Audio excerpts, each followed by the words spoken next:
For early access to more videos like this, plus exclusive content, community discussions, and more, become a patron at patreon.com/BrucePoinsett.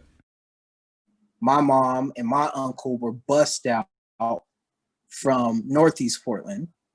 My uncle was in Tigard High School with my mom and met my cousin's mom, who was a white girl, and had, eventually had my cousin who had to do the schooling system in the Tigard Tualatin High School district. And just her experience with like racism I didn't even experience being at the private school I was in the suburbs, excuse me, and seeing how deep that was going, like, and even doing a story about when the racism was showing up at some point and seeing the school trying to tell me to not do the story, that it essentially was something that just needed to quietly go away. That was the best way to handle it.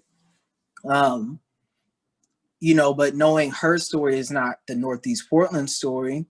It's the story of being a Black person who's been created through policy in a weird way. That's a weird way of saying it, but like, there's so many different nooks of like our actual realities when it comes to policies and like the foundations of like white people making decisions for us. It's actually, again, it's just a very mind-boggling in a lot of ways.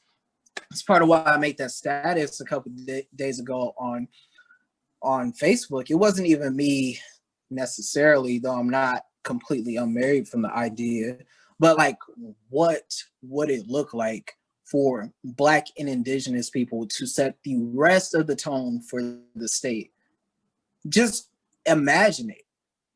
Like it would be so completely a different way of being, because it's foundationally just a different way of existing.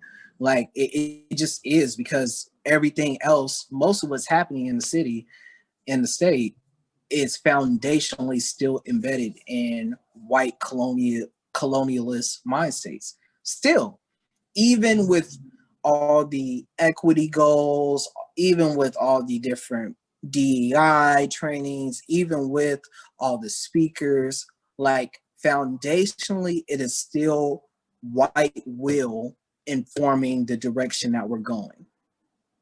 It just is. Even with tribal liaisons, even with, it is still foundationally white will controlling the state. And to even begin to imagine what Black and Indigenous will would be to set the tone for where we're going, and even in status, I said the remaining lands here, not the entire, the remaining. It just is so different, and I don't even know what different would fully mean.